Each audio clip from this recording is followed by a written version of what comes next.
All right, here's the story. I started doing stand-up comedy when I was 14. I'll never forget the first time I was on stage. The guy that introduced me was a guy named J.T. Newton. I'm 47. I can close my eyes and remember the introduction like it was yesterday. It went like this.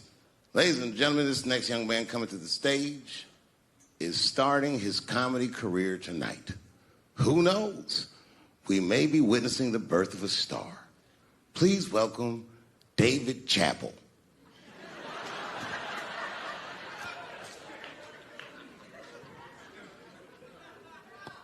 From the first time that I ever held a microphone, I was sure this was it. I knew I was home. I knew I had found my thing. And my God, man, I was a child. I got good. Matter of fact, I was good from the moment I started. And I'm not saying this to be a braggart. I'm telling you the truth. These old niggas was in awe of me. How was this little boy so poised? They used to say. I was. I mean, I got better, but it started out good. About a year into it, when I was 15 years old, I had written a joke during the AIDS epidemic about having a Goodyear condom. Something, I don't even remember the joke. Something about an industrial strength condom by Goodyear. I just remember all the comedians really liked that joke. And there was an older comedian. And he came to me one night after the show, after he saw the joke, and he said, listen, I got an audition at another comedy club, and I was wondering, do you mind if I do that joke? I just want to borrow it. Now, I'm a kid. I don't know any better. I'm like, borrow it? Well, I guess, sure, if it'll help your career. I let him do the joke. And then weeks later, I was waiting to go on in a comedy club, and he went on before me, and he did the joke. And after the show, I pulled him aside, and I said, hey, man, I don't mind you borrowing my jokes, but you got to give them back. He said, oh, I forgot to ask you. He goes, let me buy that joke from you for $50. And I said, man, I'd do it, but I'm just starting out. I need all the material I can get. The idea being that the more material I can accumulate, the faster I'll be able to make money for my work. I said, I can't do it. I want my joke back. I'll never forget this. Remember, I was a 15-year-old child. This guy was a grown-ass man. He stood up over me so I could see how big he was. And he said to me, really? I can just take it. And he did. I got scared because I was a child. But I never forgot that. I never forgot that. I was 15 years old. I'm 47 now. I think about this guy all the time. When I look at my own kids and I see how young and innocent they are, I can't believe someone did that to me. And I don't think about it every day because that was the worst thing that happened to me. I think about it every day because that was the first time that someone ever did that to me. But in my career, it has happened many, many times since, where someone would intimidate me or scare me and take something that I believe was mine. I'll tell you another story. Now I'm 18 years old. I'm living in New York City, and I just finished my first road tour, which was a very difficult tour. I'll spare you the details. Now I'm back in New York, but my rent is paid, thank God. And I have $60 to my name, and a woman that I had met in Pittsburgh, a bad Dominican bitch,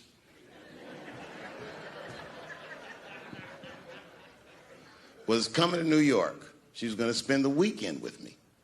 I couldn't wait for her to get there. She was coming that evening. But remember, I only had $60 for a whole weekend to entertain a bad bitch. Now I'm walking through Greenwich Village, and I see something I've never seen before. Three Card Monte. You know what that is?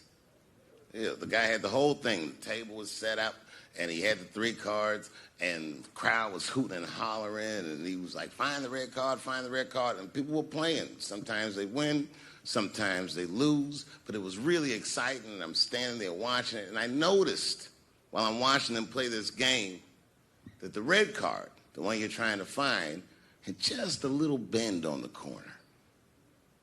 And I'm watching it, and I'm like, yo, this guy doesn't seem to know that red card is bent. I'm going to beat this motherfucker. And I walked up to the table, and I said, let me play a hand. And I put my last $60 on that table, and he starts to shuffle and find the red card, find the red card. And I kept watching that bent card go around the table, make sure I kept my eyes on that bent card. And when he stopped shuffling, and he said, find the red card, I pointed to it with confidence. Here it is right here. And he flipped it over, and it was black. And he took my money. I couldn't fucking believe that. How did this nigga do that? Was that magic or sorcery? I was confused. So you know what I did? I sat there, and I watched him for a real long time play the game. And I realized that all those people who was doing all that hooting and hollering and betting, my God, they were his friends. They were in on the whole thing. I felt so wronged. I felt so stupid. And then the next sucker came up to the table and was about to put his money down. And I said, fuck that, man. Don't put your money there. All these niggas is in on it. It's a trick. And when I said that, the guy that was dealing, and this motherfucker was huge, snatched me up by my collar. Feel how strong he was when he grabbed me. I was a skinny little guy. And he was going to maul me. And the only reason he didn't, I'm sure, is because he saw the fear in my face. And that fear, he looked at me. I saw his eyes go from hard to soft. He softened. Then he looked at me like the way a father would look at a child. And he said to me, young man, don't ever come between a man and his meal. I never forgot that either. Most niggas would have to run the streets for years to learn a lesson that profound. It took me 2 seconds. Never get between somebody and their paper. Taking a man's livelihood away from him is akin to killing him. Do you know why Prince, the famous rock star that was a friend of mine, do you know why he called himself the artist when he came back? He calls himself the artist because that's what they call us in our contracts. Oh, these contracts are crazy. You should hear the terminology they say in these contracts. To use your name and likeness in perpetuity throughout the universe. Who the fuck could possibly know what that means? Nobody does. It's so complicated, in fact, that when you're a kid like me, you have to hire somebody to tell you what that means. And you sit down at a table and you do the contract game. And that's how I got with Comedy Central. I signed the contract. But I signed the contract the way that a 28-year-old expectant father that was broke signs a contract. I was desperate. I needed a way out. And it wasn't good money and it wasn't good circumstances. But what else am I going to do, I said. And all these white people sitting at that table told me, trust us, Dave, it's a good contract. And I looked around the table and they all seemed to agree it was a good contract. But what if it was like that game of Three Card Monte? What if they were all friends and I didn't know it? And the bag of money was Iceberg's money in the first place. What was I talking about? What was I trying to tell you? Last week, 2 weeks ago, whenever it was, I called Lauren Michaels And I tell them, okay, I'll do it. I'll do Saturday Night Live on election night. And the day I made that phone call, the day I committed to it, it gets announced that Netflix is streaming Chappelle's show. Not just Netflix. HBO Max is streaming it too.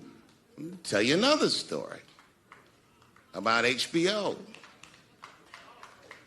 No, hear me out. Did you know, before Chappelle's show was at Comedy Central, I pitched that show to HBO. I told them what I wanted to do. Now, these are executives.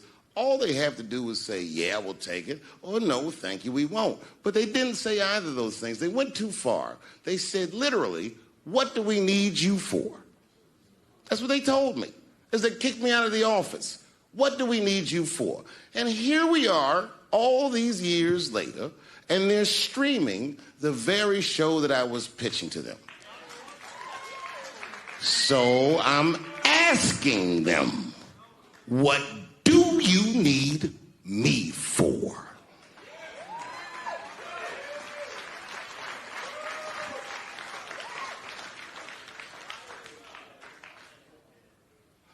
People think I made a lot of money for Chappelle's show.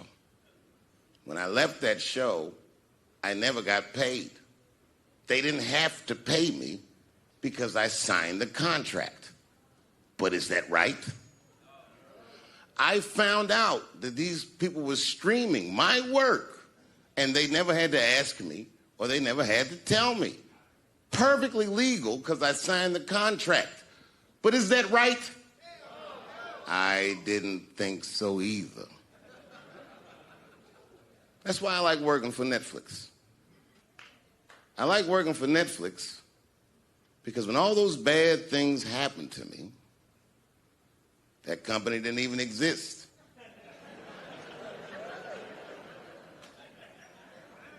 And when I found out they were streaming Chappelle's show, I was furious. How could they not know? So you know what I did? I called them and I told them that this makes me feel bad. And do you want to know what they did? They agreed that they would take it off their platform just so I could feel better. That's why I fuck with Netflix. Because they paid me my money, they do what they say they're gonna do, and they went above and beyond what you could expect from a businessman. They did something just because they thought that I might think that they were